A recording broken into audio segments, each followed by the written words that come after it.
What started as a bold but simple idea, conceived by a non-mob airport worker, ultimately became one of the biggest and deadliest heists in American history. Peter Grunwald, a civilian cargo handler at JFK Airport in 1978, had just an idea to rob the precious valuables from the Lufthansa Airlines terminal located within the international hub. But what he didn't realize was in bringing his plan to rogue associates tied to New York's mafia, he was setting in motion a chain of events that would end in a body count reaching the dozens. Because once Grunwald's airport scheme found its way to the infamous Jimmy Burke and his ruthless Lucchese crime family, there was no turning back. As the job's meticulous mastermind, Burke would leave nothing to chance, and he selected none other than Two Guns Tommy DeSimone, a combustible killer who carried out violent acts without hesitation or remorse to lead the operation. Together with DeSimone, an unhinged madman, and Burke, a cold and calculating strategist, two of the most feared mobsters in the city were now fully in charge.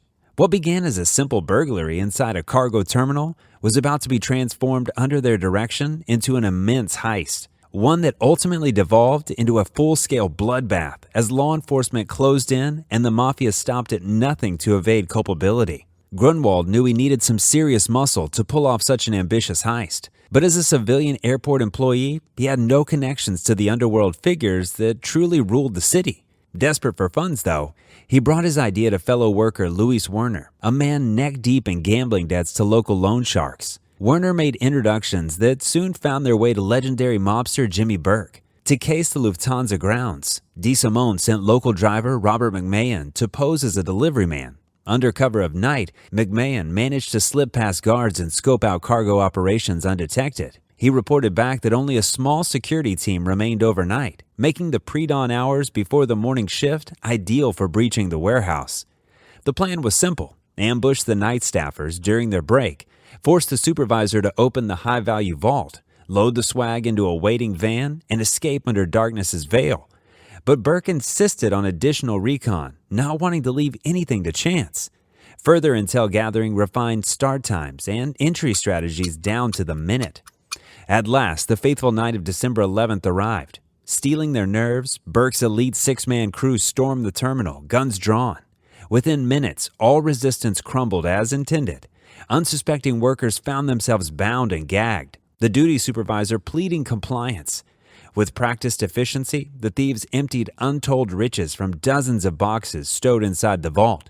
Stuffed in bags, it vanished into the night. The earliest stages had gone like clockwork. But as lessons from many scores taught, no heist ever truly ends at the target. Loose ends still dangled, lives now hung in the balance, and for one ambitious airport worker who lit the spark, a conflagration was only beginning that none could escape unscathed. Jimmy Burke assigns a crew to job members Parnell Stacks Edwards. Burke orders Stacks to make the van disappear immediately.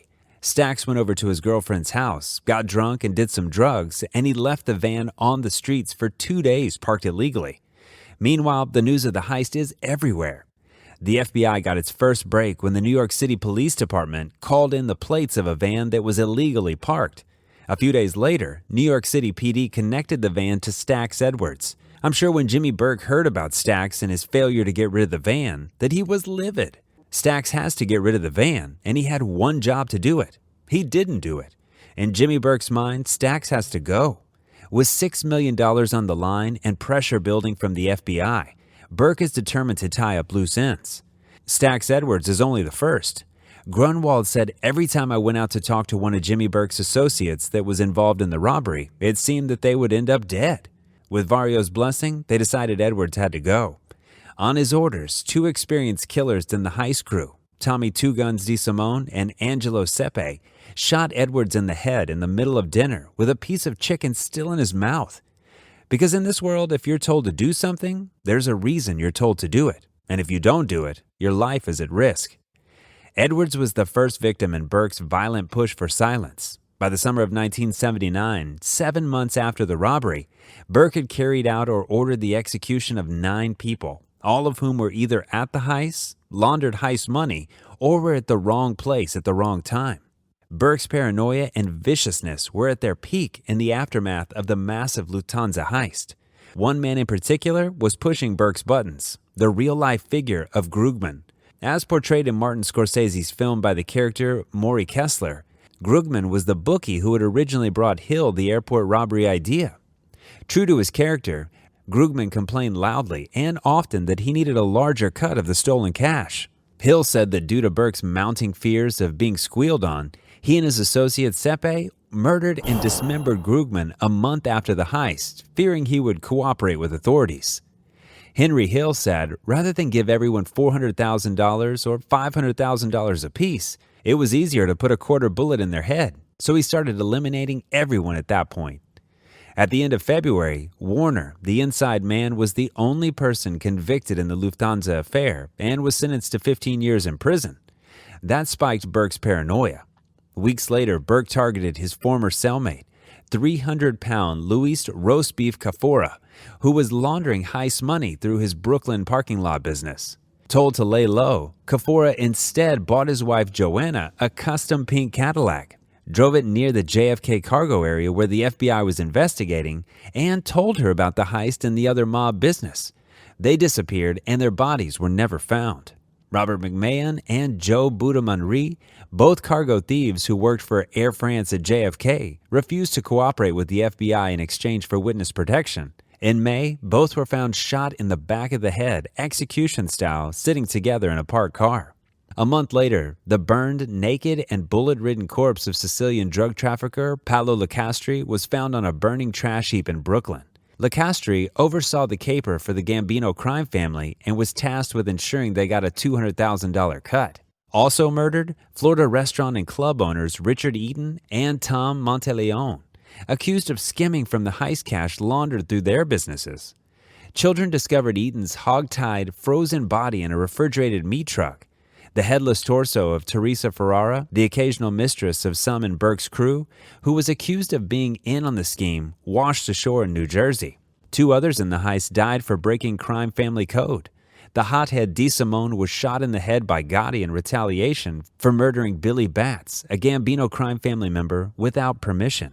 In July 1984, more than 5 years after the robbery, Sepe's own Lucchese crime family killed him for stealing thousands of dollars in cash and cocaine from a Lucchese-affiliated drug dealer. Like in the movie, convinced by Burke's wiretapped conversations that he was going to get whacked, Hill entered witness protection with his family. In exchange, he ratted on dozens of crimes by mob associates, including his gangster mentors Burke and Vario. Burke was convicted for Eaton's murder and a scandalous Boston College point-shaving scheme. Vario was jailed for extortion of freight companies. Both died of lung cancer while in jail. Little by little, the more people got killed, said Hill in a documentary, the more I started to realize that I just might be one of them eventually. Like I said before, Werner winds up being the only person convicted for the Lufthansa heist. The very next day after Warner is convicted and starts talking about Joe Buda is murdered. Eventually, police link 12 murders to the Lufthansa heist. Even more are classified as potentially linked in organized crime circles. Knowing too much about this heist is a death sentence. People are getting killed around Jimmy left and right. I would say approximately 20 and 30 people got killed. Massacred, not killed. The Lufthansa heist is definitely one of the deadliest robberies that's ever been committed.